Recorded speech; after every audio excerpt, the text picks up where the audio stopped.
Assalamualaikum warahmatullahi wabarakatuh. Perkenalkan, nama saya Aditya Adra dengan NIM 240601034 dan saya akan melakukan skill lab tuberkulitis. Yang pertama, saya akan menjelaskan terlebih dahulu untuk prosedur penyimpanan dari file PPD. Nah, untuk file PPD ini harus dicatat tanggal saat pertama kali dibuka dan setelah 30 hari setelah dibuka harus dibuang. Nah, untuk penyimpanannya itu di lemari pendingin dengan suhu 2-8 derajat Celcius setiap saat, dan boleh juga di box penyimpanan yang dilengkapi dengan es serta menghindari paparan sinar matahari langsung. Selanjutnya, saya akan melakukan persiapan pasien. Yang pertama, saya akan memperkenalkan diri, menanyakan identitas pendamping pasien, serta menanyakan identitas pasien. Baik Bu, perkenalkan, nama saya Dr. Aditya yang berjaga pada pagi hari ini. Nama Ibu siapa, nama pasiennya siapa, dan umur pasiennya berapa. Nah, setelah itu saya akan memberitahu tindakan yang akan dilakukan serta prosedur yang akan dilakukan di tuberkulitis ini. Baik Ibu, kita akan melakukan tuberkulitis yang bertujuan untuk mendeteksi adanya Mycobacterium tuberculosis pada pasien.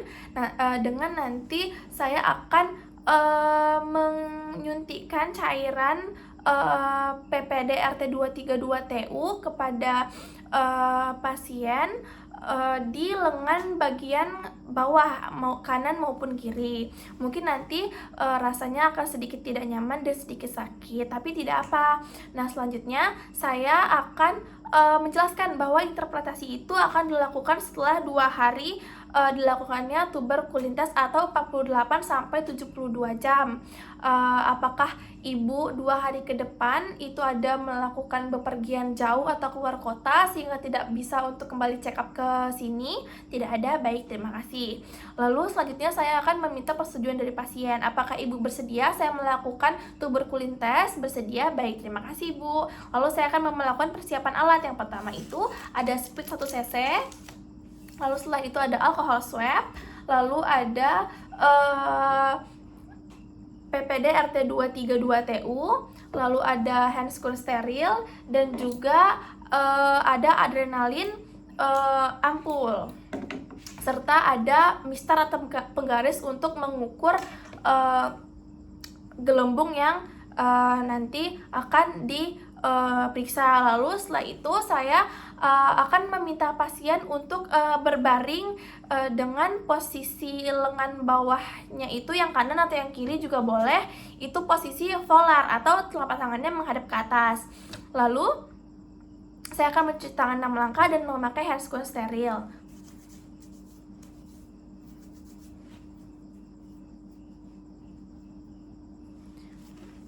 Lalu saya akan memakai handscoon steril.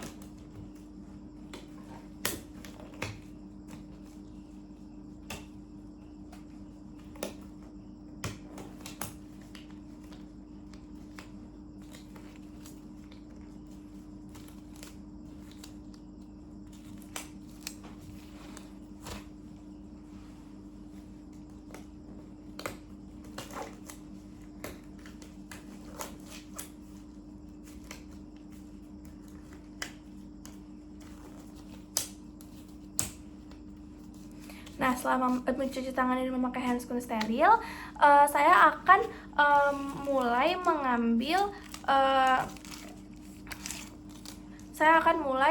mengambil antigen PPD-nya dengan sprit 1 cc. Saya akan mengambil 0,1 mili atau 5 tuberkulin unit antigen PPD.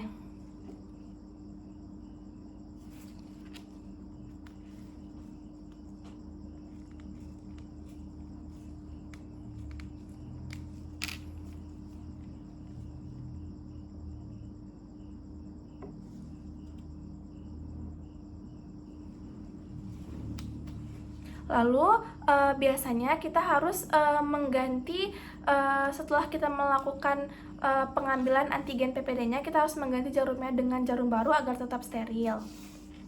Lalu setelah itu kita akan menentukan daerah injeksinya, yaitu 5-10 di bawah fossa cubiti.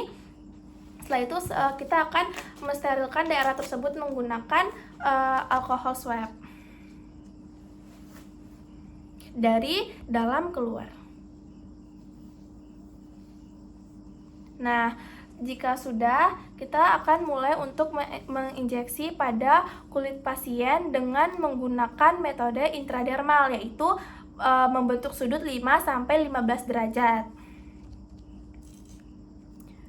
Nah, untuk bevelnya itu menghadap ke atas dan harus masuk ke semua bevelnya itu ke dalam kulit agar tidak ada kebocoran dan cairannya tidak keluar.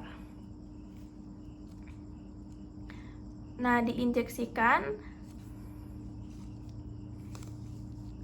Nah, sebelum itu kita harus melakukan peregangan pada kulit pasien. Lalu kita masukkan cairannya, lalu nanti akan terbentuk gelembung yang berukuran 6 mm sampai dengan 1 cm. Lalu kita akan cabut jarum secara perlahan, lalu jarumnya ini dibuang ke dalam tempat sampah tajam agar tidak melukai orang lain nantinya. Nah, setelah itu kita berbicara kepada pasien bahwa evaluasinya itu akan dilakukan 15-30 menit setelah injeksi untuk mengetahui apakah adanya shock anafilaksi atau tidak terhadap pasien. Lalu setelah itu kita membereskan alat dengan membuang sampah infeksius ke dalam tempat sampah infeksius dan merapikan alat-alat yang digunakan. Nah, lalu setelah itu kita melakukan edukasi kepada pasien. Baik ibu, setelah ini mungkin nanti akan terasa tidak nyaman dan gatal, tetapi tidak boleh digaruk dan juga tidak boleh dikasih lotion ataupun juga Hansaplast. Tapi nanti jika memang gatal sekali, boleh dikompres menggunakan air dingin. Lalu setelah itu saya akan melakukan interpretasi. Yang pertama, saya akan melakukan interpretasi setelah 48 sampai 72 jam, dimana nanti saya akan mengukur indurasi dari tuberkulitasnya itu. Jika lebih dari 10 mm, maka itu dinyatakan positif Mycobacterium tuberculosis. Baru setelah itu saya melakukan pencatatan hari, tanggal, waktu, nama penyuntik, nama pasien, terus juga dilakukan di tangan mana, lalu nomor PPD-nya, lalu dosis tuberkulinnya, serta expirednya. Baik, tes tuberkulin dan juga interpretasi tuberkulin tes sudah dilakukan. Saya akan berterima kasih kepada pasien dan juga saya tidak lupa mencuci tangan setelah melakukan tindakan dan berterima kasih kepada pasien. Baik ibu, terima kasih sudah bersedia melakukan tuberkulin tes. Semoga cepat sembuh dan hati-hati di jalan. Terima kasih.